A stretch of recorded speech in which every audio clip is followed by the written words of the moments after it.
Hi guys, आपका स्वागत है कक्षा 12वीं रसायन अध्याय 3 वैद्युत रसायन के इस लेक्चर में। आज हम देखेंगे मानक हाइड्रोजन इलेक्ट्रोड, इसकी संरचना और कार्य विधि।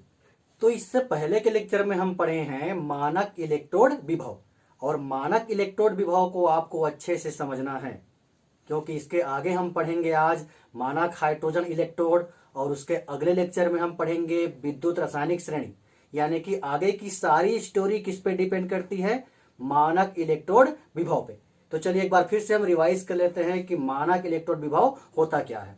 मानक इलेक्ट्रोड विभव की बात करें तो मानक का मतलब होता है 298 केल्विन ताप। यदि विद्युत अपघट्य का जलीय विलयन है तो, यानी कि विद्युत अपघट्य जलीय विलयन के रूप में है तो कंडीशन हमको क्या लेना है? 298 केल्विन ताप।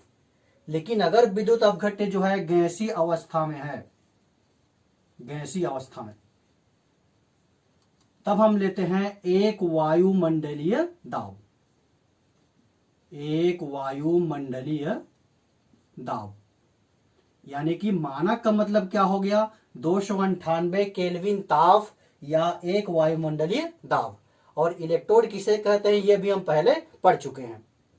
जब किसी धातु के इलेक्ट्रोड को 298 केल्विन ताप या एक वायुमंडलीय दाब पर उसके अपने ही आयनों के इकाई मोलरता वाले विलयन में डुबाने पर उत्पन्न विभवांतर को मानक इलेक्ट्रोड विभव कहते हैं। ये हम पहले भी पढ़े हैं। कंडीशन क्या लेना है? 298 केल्विन ताप और एक वायुमंडलीय दाब। जैसे मान लो हम जिंक का क्षण ले रहे हैं, ये जिंक का क्षण है और इसको हम डुबा रहे हैं जिंक सल्फेट के विलयन में।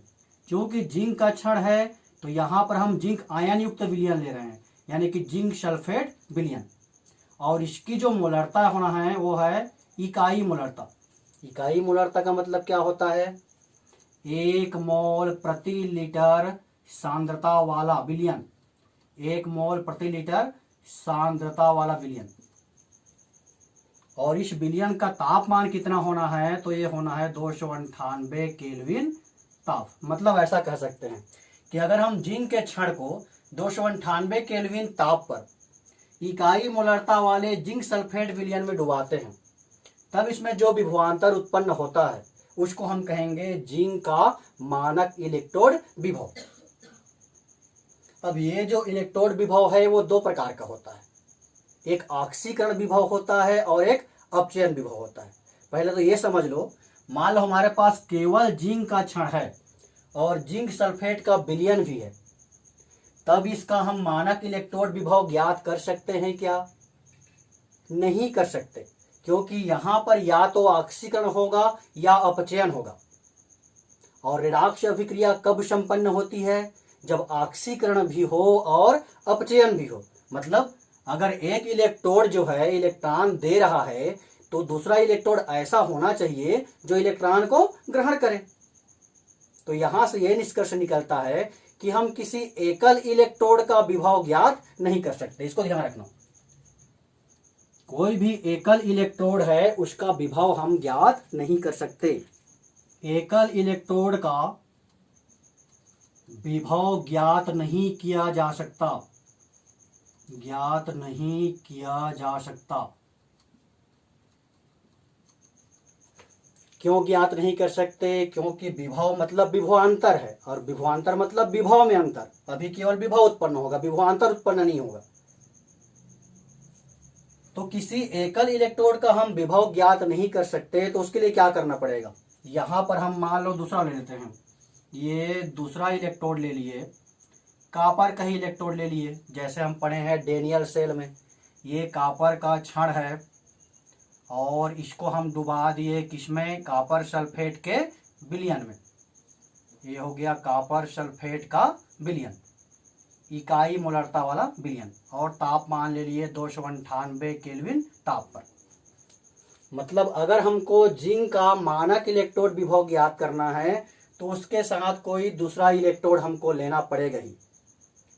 कोई भी इलेक्ट्रोड का हम एकल विभव ज्ञात नहीं कर सकते। अब होता क्या है देखो, मान लो हम जिंक का विभव जो है कॉपर की सहायता से ज्ञात किए, तो हम डेनियल सेल में पढ़े हैं कि जिंक में ऑक्सीकरण होता है और कॉपर में जो है अपचयन होता है।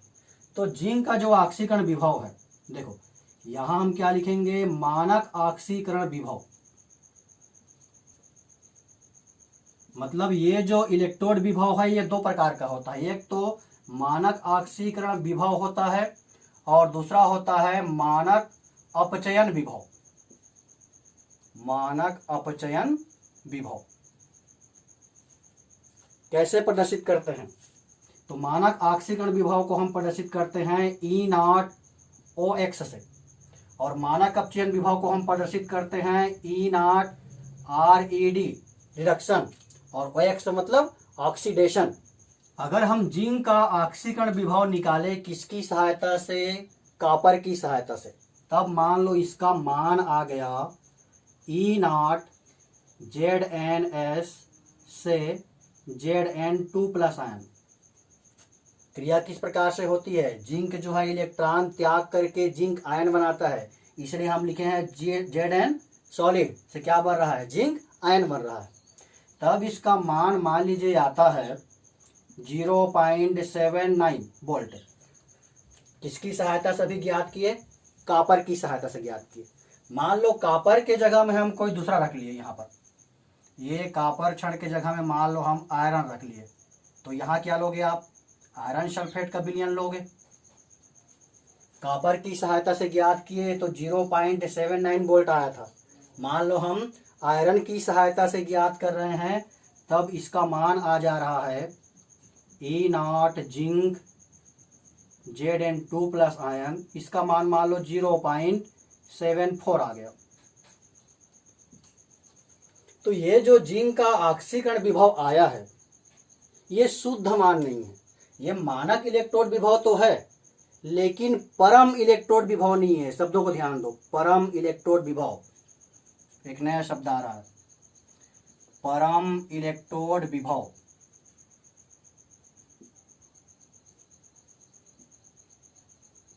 Absolute electrode potential, absolute electrode potential,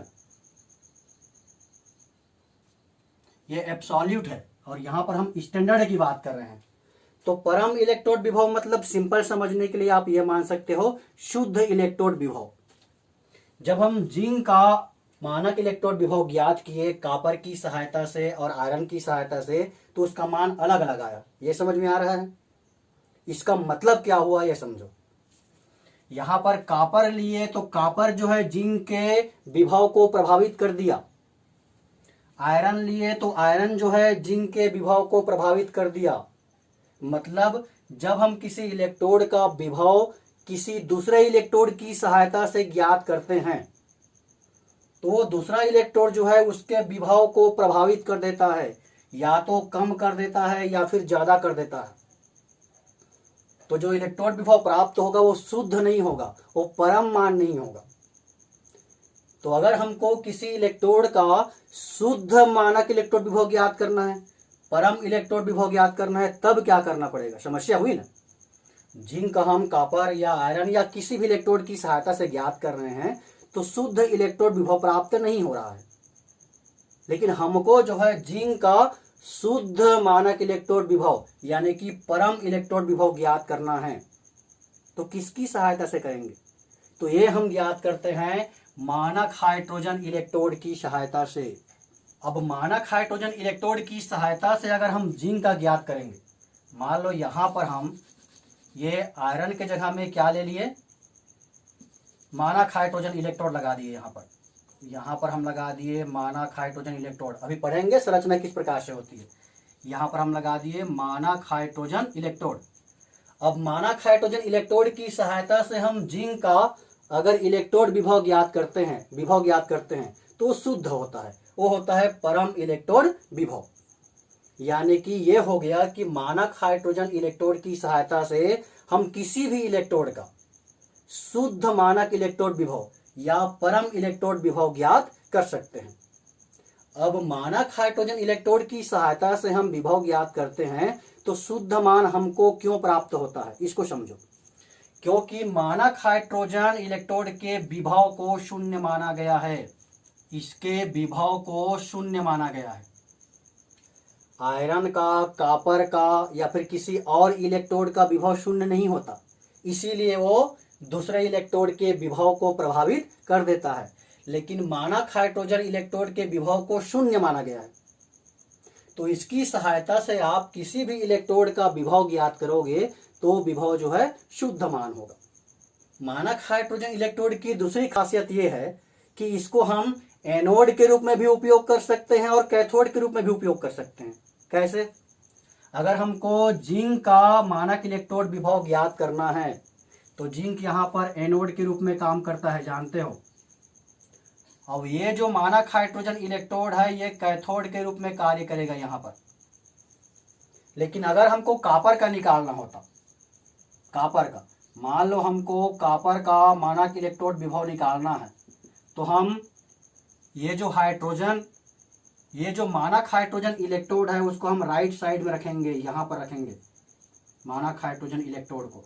मतलब यहाँ पर मानक हाइड्रोजन इलेक्ट्रोड किसके रूप में काम कर रहा है? एनोड के रूप में काम कर रहा है।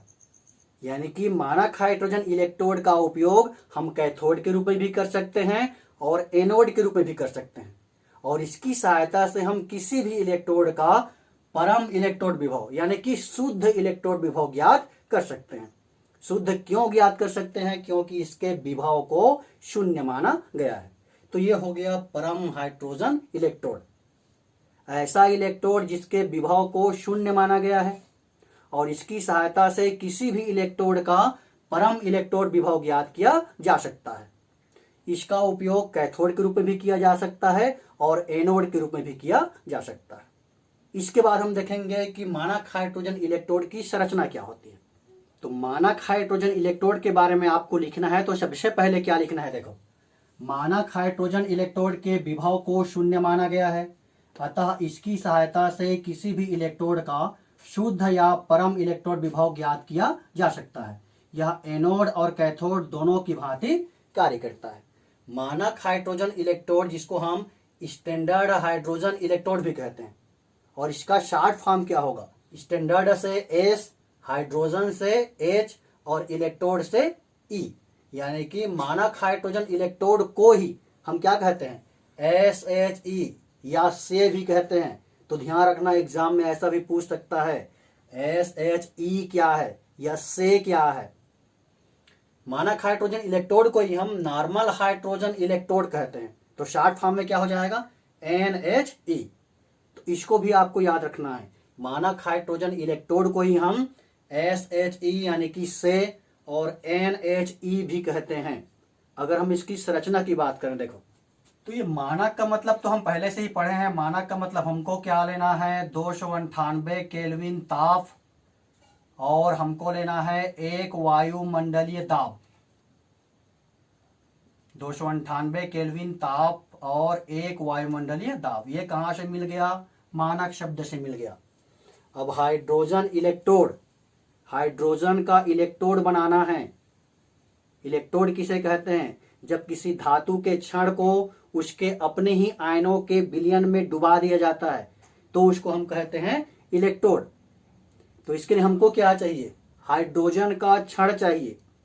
इलेक्ट्रोड पढ़े हो ना, इलेक्ट्रोड किसे कहते हैं? मान लो हमको जिंक का इलेक्ट्रोड बनाना है, तो उसके लिए हम क्या करते हैं?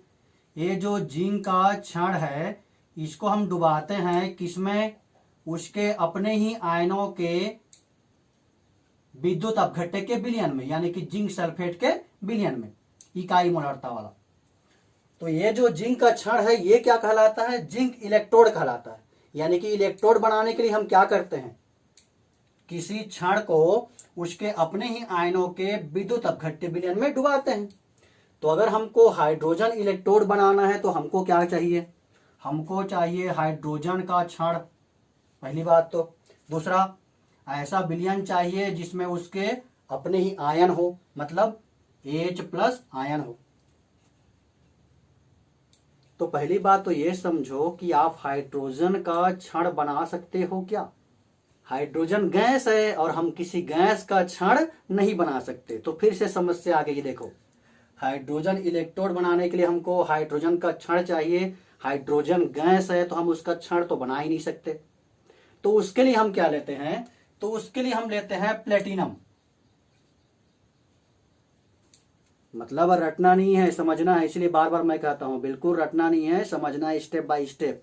हाइड्रोजन इलेक्ट्रोड बनाना है तो हमको हाइड्रोजन का क्षण चाहिए। हाइड्रोजन का क्षण हम नहीं बना सकते क्योंकि हाइड्रोजन गैस है।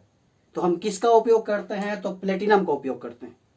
प्लेटिनम का उपयोग क्यों करते हैं, क्योंकि ये अक्रियाशील धातु है।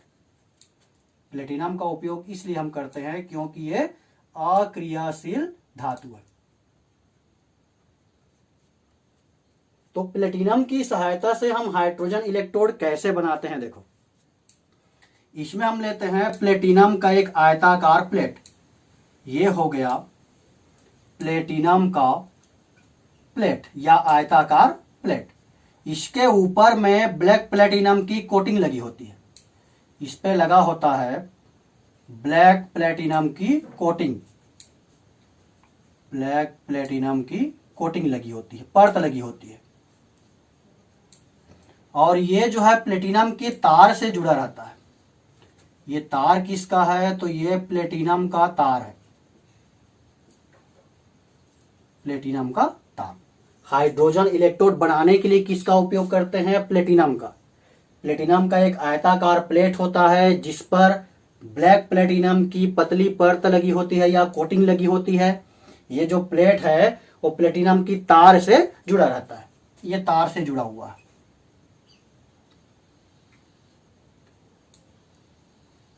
ये घिरा होता है कांच के जैकेट से। ये घिरा हुआ है कांच के जैकेट से। अभी जो बना रहे हैं वो कांच का जैकेट है और इसमें एक पार्श्व नली होती है। ये है पार्श्व नली। ये हो गया कांच का जैकेट।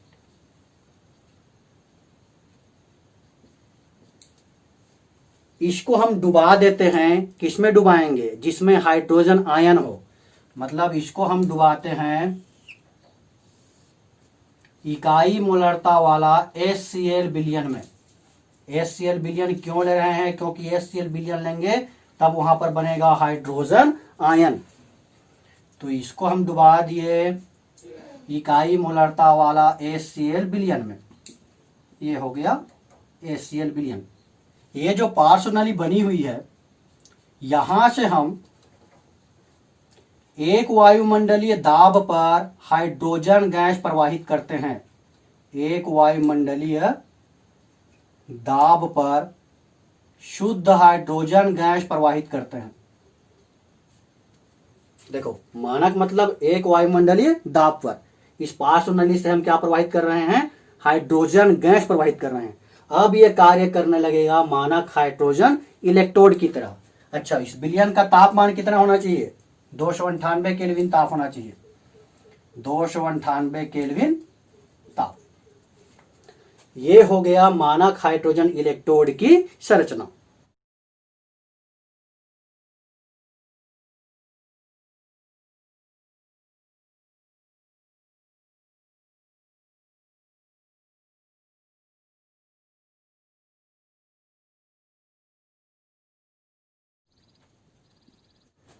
मानक हाइड्रोजन इलेक्ट्रोड की संरचना में क्या क्या है, इसमें प्लेटिनम का एक आयताकार प्लेट होता है। यह है प्लेटिनम का आयताकार प्लेट जिस पर ब्लैक प्लेटिनम की परत लगी होती है। ये जो प्लेट है इस पर कोटिंग लगा होता है या फिर पतला परत लगा होता है, किसका, ब्लैक प्लेटिनम का। यह प्लेटिनम की तार से जुड़ा होता है।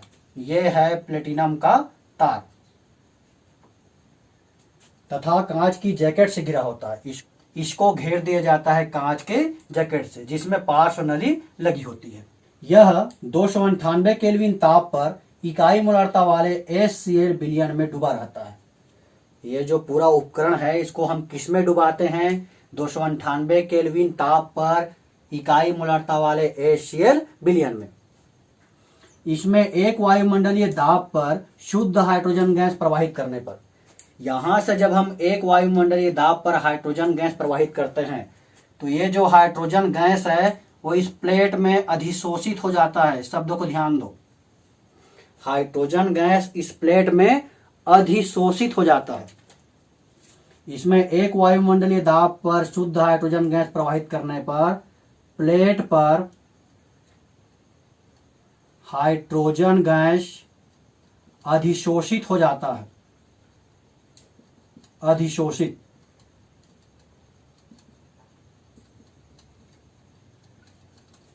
हाइड्रोजन गैस अधिशोषित हो जाता है। अधिशोषित हम आगे के चैप्टर में भी पढ़ेंगे। अधिशोषण और अवशोषण थोड़ा समझ लो। अधिशोषण क्या है और अवशोषण क्या है।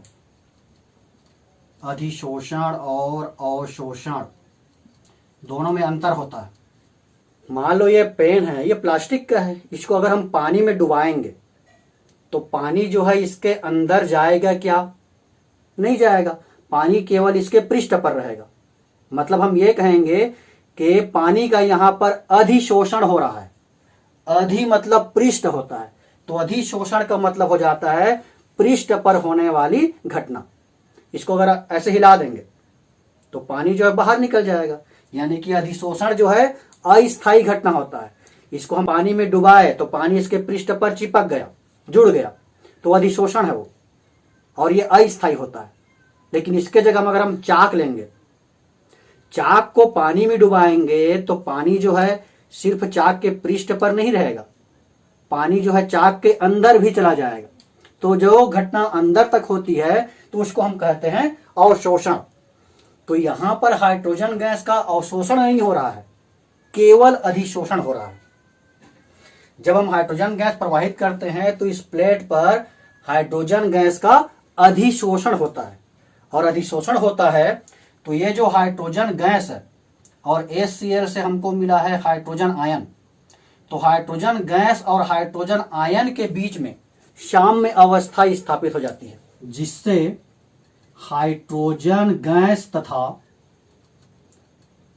हाइड्रोजन आयन के मध्य साम्य अवस्था स्थापित हो जाता है। साम्य अवस्था स्थापित हो जाता है। साम्य अवस्था को हम कैसे लिखेंगे? ये हाइड्रोजन गैस है, ये हाइड्रोजन आयन है, दोनों के बीच में क्या हो गया? साम्य अवस्था स्थापित हो गया। तो ये हो गया संरचना। अब इससे पहले अभी हम पढ़े हैं कि मानक हाइड्रोजन इलेक्ट्रोड का हम कैथोड के रूप में भी कार्य कर सकते हैं और एनोड के रूप में भी कार्य कर सकते हैं। तो इलेक्ट्रोड पर होने वाली जो अभिक्रिया है वो इस बात पे निर्भर करती है कि मानक हाइड्रोजन इलेक्ट्रोड कैथोड के रूप में कार्य कर रहा है कि एनोड के रूप में कार्य कर रहा है। और एग्जाम में अगर मानक हाइड्रोजन इलेक्ट्रोड पूछेगा तो निश्चित रूप से आपको लिखना ही है कि कैथोड के रूप में ये किस प्रकार से अभिक्रिया संपन्न करता है, और जब ये एनोड के रूप में रहता है तब उसमें किस प्रकार से अभिक्रिया संपन्न होती है। इससे आगे हमको क्या लिखना है वो देखो। इलेक्ट्रोड अभिक्रिया इस बात पर निर्भर करती है कि वह एनोड के रूप में कार्य कर रहा है या कैथोड के रूप में। तो चलिए सबसे पहले हम देखते हैं कि एनोड के रूप में उसमें किस प्रकार की अभिक्रिया संपन्न होती है। एनोड किसे कहते हैं? जिस इलेक्ट्रोड पर ऑक्सीकरण होता है, यानी कि इलेक्ट्रॉन त्यागना। ऑक्सीकरण मतलब इलेक्ट्रॉन त्यागना। तो जब मानक हाइड्रोजन इलेक्ट्रोड जो है एनोड के रूप में कार्य करता है तब उसमें अभिक्रिया कैसे संपन्न होती है? ये हाइड्रोजन गैस है और ये इलेक्ट्रॉन त्याग करके बना लिया हाइड्रोजन आयन। क्योंकि इलेक्ट्रॉन त्याग रहा है इसलिए इसको हम कहेंगे एनोड, ऑक्सीकरण हो रहा है। तो जब मानक हाइड्रोजन इलेक्ट्रोड जो है एनोड के रूप में कार्य करता है तो उसमें इस प्रकार से अभिक्रिया होती है, हाइड्रोजन गैस हाइड्रोजन आयन में परिवर्तित होता है। इसका जो विभव है वो कितना होता है? 0 होता है। E0 OX इक्वल हम कहेंगे तो ये हो जाएगा 0 वोल्ट। या और स्पष्ट लिखना है तो इसको हम इस प्रकार से लिखेंगे। E0 देखो, हाइड्रोजन गैस से क्या बन रहा है? हाइड्रोजन आयन बन रहा है। H2 से H आयन बन रहा है। तो यहां पर एक हाइड्रोजन आयन दर्शाए हैं इसलिए यहां पर हम कर देंगे 1/2। तो एनोड के रूप में उसका जो ऑक्सीकरण विभव है ये है एनोड का ऑक्सीकरण विभव, यानी कि मानक हाइड्रोजन इलेक्ट्रोड का ऑक्सीकरण विभव ये होता है 0 वोल्ट। संकेत के रूप में कैसे प्रदर्शित करते हैं, इसका संकेत देखिए कैसे लिखेंगे। संकेत लिखना भी बहुत आसान है, क्योंकि जब भी हम सेल की बात करते हैं तो सेल में एक एनोड होता है और एक कैथोड होता है। एनोड और कैथोड दोनों को हम एक साथ प्रदर्शित करते हैं तो उसको हम कहते हैं सेल का संकेत। तो एनोड के रूप में इसका संकेत क्या होगा, हाइड्रोजन गैस से क्या बन रहा है, हाइड्रोजन आयन। मतलब सबसे पहले यहां पर हम लिखेंगे H2 और इसका दाब कितना है, 1 वायुमंडलीय दाब है। तो ये जो हाइड्रोजन गैस है 180 m किसमें प्रदर्शित हो रहा है, हाइड्रोजन आयन में प्रदर्शित हो रहा है। तो ये हो गया उसका संकेत, मानक हाइड्रोजन इलेक्ट्रोड का संकेत जब वो एनोड के रूप में काम करेगा तब। और क्लियर लिखना है तो इसको हम ऐसा भी लिख सकते हैं, ये जो हाइड्रोजन गैस है 1 वायुमंडलीय दाब यानी कि 180 m, और इसको हम किस में प्रवाहित करते हैं, प्लेटिनम में। तो यहां आप लिख दो प्लेटिनम। हाइड्रोजन आयन ये कहां पे रहता है, इकाई मोलारता वाले बिलियन पे, तो यहां हम लिख देंगे 1.0 कैपिटल M।